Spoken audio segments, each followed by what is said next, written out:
Bonsoir Céleste Capen, bonsoir aux invités de Face à l'actualité, bienvenue à Saint-Pétersbourg une fois de plus.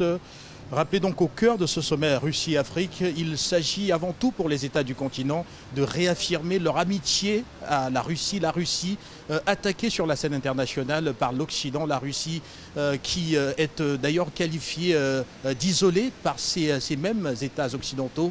Et donc, qui aura à cœur ici de retrouver ses alliés africains qui sont très nombreux, 54 États au total. Si jamais tous réaffirmaient cette amitié, cela voudrait dire que la Russie est loin de cet éloignement, de cet isolement international qui a été entendu ici et là. Et connaissant les relations de confiance et les relations historiques qui existent entre l'Afrique et la Russie, il y aura forcément un déploiement assez important de délégations de ces États-là représentés au plus haut niveau par les chefs d'État pour venir dire une fois de plus combien cette amitié compte.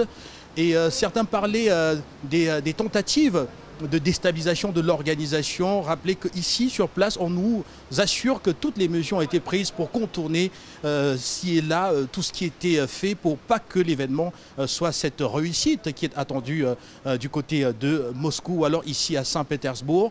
Concernant notamment le facteur sécuritaire avec les déplacements du continent africain vers la Russie. Plus de peur que de mal, peut-on le dire. Nous avons pu effectivement partir de Douala au Cameroun jusqu'à Saint-Pétersbourg, en passant bien sûr par Istanbul. Et pour ceux qui étaient dans l'avion avec nous, il y avait un constat assez simple. La compagnie aérienne n'a ni survolé l'Ukraine, ni même survolé le Donbass. Nous avons contourné par des États, par d'autres États voisins de la Russie, pour enfin venir atterrir ici à Saint-Pétersbourg. On a donc laissé ce qu'on peut qualifier de région de tension, parce qu'on se souvenait notamment d'un certain incident dramatique qui avait eu lieu il y a quelques années.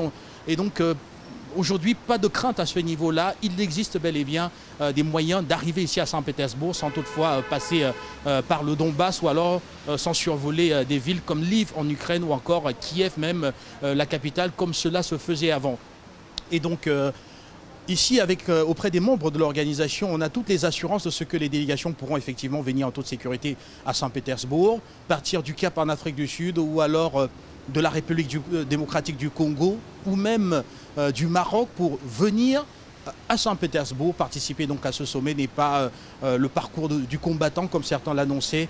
La preuve en est que la première partie de la grande mission de la télévision panafricaine est déjà présente ici, constituée de 8 membres. Nous sommes partis de Douala dans de très bonnes conditions et nous sommes bel et bien arrivés. Et d'ailleurs, en ce moment même, nous avons donc ce câble en direct qui nous permet de communiquer par rapport à cet événement.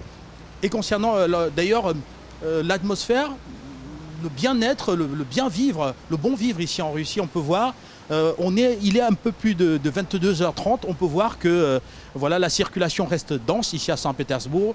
Les gens après le boulot vont dans des cafés, vont au restaurant ou alors rentrent simplement chez eux.